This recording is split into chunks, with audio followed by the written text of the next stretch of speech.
We're joined in the studio by Greg Swenson, chairman of Republicans Overseas. Hiya, Greg. Trump, he has said if he wins the next election, then he can get Evan Gershkovich, the Wall Street Journal journalist, out of prison in Russia because of his relationship with good old Vladimir Putin there. I mean, great, we all want to see Evan released, sure. But should Trump really be dining out on being mates with Vlad? It's a little aggressive, and the President Trump has a tendency often to exaggerate, maybe throw in some hyperbole. It's a tendency to exaggerate. So I'm being kind, and so sometimes I wish he would just be a little more disciplined with what he says, but he usually backs it up with something that he does. And I often argue, don't listen to what he says, look at what he does, and especially don't listen to what the media Democrat complex says he says, as opposed to what he actually said. Now, granted, he's probably talking up his book a little bit, but he has a secret weapon. And he's got a book now, Donald. Well, no, I'm saying he's talking up his book in general. Is that a trader phrase? term. Is that some Americanism? Trader term, yes. I didn't know that. American trader term. Have you heard of that one? Talking up his book.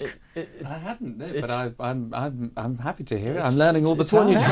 When you try to maybe suggest that your portfolio is doing really well, and it's a trader book. But in Trump's case, he's trying to talk up his advantages over Biden, his strengths, and he's got this secret weapon whose name is Robert O'Brien. Robert O'Brien was the last national security advisor for Trump. He followed John Bolton, so he wasn't as well known as John Bolton. He laid pretty low. He's super straight, super great guy. And he was a hostage negotiator before he became national security advisor.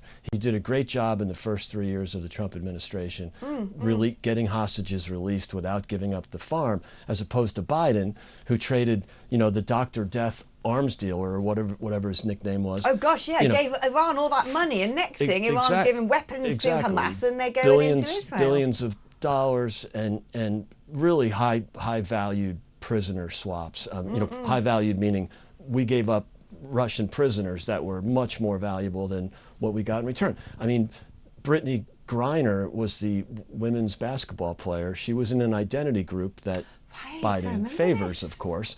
If I would imagine if Evan was in an identity group, Trump would be, if he was transgender or something, I think Biden would be a lot more aggressive. But Biden's had a habit of really giving up the farm to get very low value prisoners. He's been incredibly weak. I've got friends who actually work in intelligence and in the military, and one sells sort of various products for cybersecurity and so on and so forth. And he said, I love Donald Trump, but there's no work when Donald Trump's in office because the world's a safer place. Yeah, I mean, he's got a point. People miss the peace and prosperity of the Trump years, so they might not miss the drama and the chaos, but he's actually been much more disciplined. There's a little history here too, and maybe he's again going out of the gates a little too fast. I would prefer he just lay low about it, have Robert O'Brien do the background work. But what Trump is doing is looking back at Jimmy Carter and Ronald Reagan in 1980. Carter had the hostage crisis that wasn't necessarily his fault, but he was president at the time. He wasn't able to free the hostages. The mullahs waited until Reagan was inaugurated. So Reagan won the election in November of '80. In early January, on inauguration day, they released the hostages. So it was the final insult to Jimmy Carter that the mullahs didn't. I mean, they could have done it sooner. People say, well, I personally think that the world was a safer place under Donald Trump, and absolutely. People always sort of have him out as some sort of mad warmonger, and actually he's dangerous. But I think you just have to look at the evidence here. You had the Abraham Peace Accords. Absolutely. That was incredible. I don't think people talk enough about the fact that when Iran launched that barrage of missiles on Israel, which frankly, if any of them had hit in vast numbers, there would be no Israel, that it was the Arab world alongside the West who came to intercept those missiles. That is incredible, and that is all frankly down to Donald Trump. Is it the case though that it is his unpredictability that makes him good? It is his sort of strongman attitude, and whilst perhaps Donald Trump himself isn't necessarily down on the detail from what I hear, he's good at building a team around him. That's right, and he did that very well in his first administration. He wasn't afraid to fire people either, so the fact that Biden hasn't fired anybody in his administration, especially after the debacle in Afghanistan, where people should have been fired for that, clearly. And so, look, I think this goes again back to Reagan and Carter. It wasn't just that they wanted to have the final insult to Carter. they were afraid of Reagan. They didn't want to find out what Reagan was going to do when he took office. So they released the hostages, problem solved. So we might see that. I can't promise it. When it comes to Donald Trump, I think that he's sort of, done good work when it comes to relations in the Middle East, and certainly what's going on right now, it might help having Trump back, because the fossil is sort of, constantly sort of, he says we're here with Israel, they're really good allies of us, but then he says other things, and it's just very unconvincing.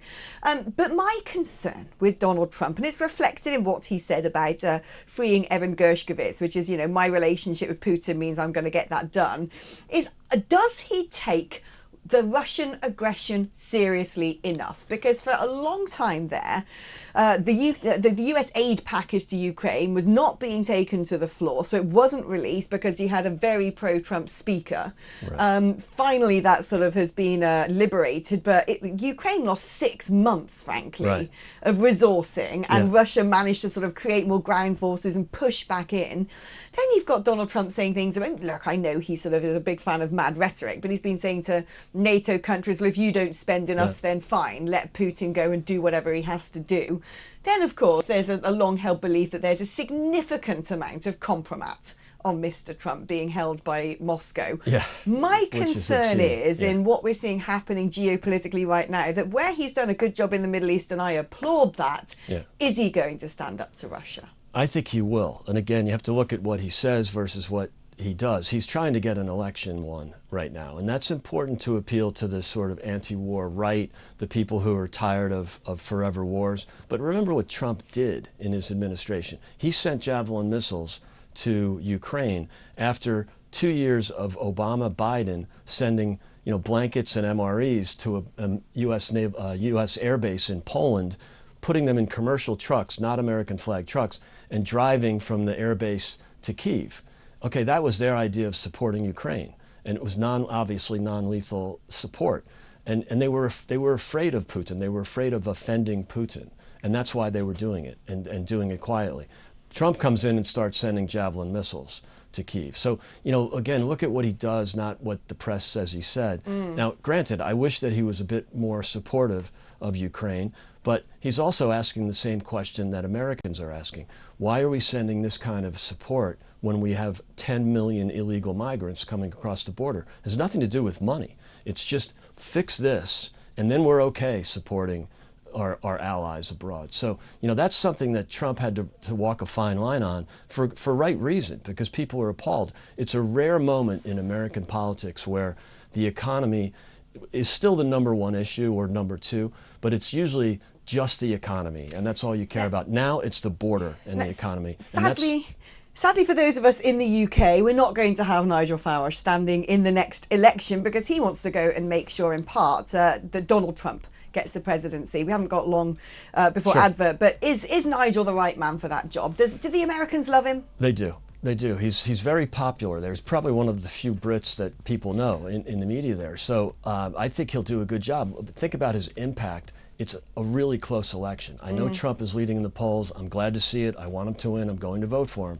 But, this is really close. Well, there you go. A loss to some of us here in the UK. But he is going to be around during the general election campaign. He put out a video yesterday saying to Rishi Sunak, don't rest on your laurels, I'm not going anywhere. But after that, he's going to go and try and help Donald Trump and make the world a safer place. Greg, thank you ever so much for coming in. Greg Swenson, chairman of Republicans Overseas.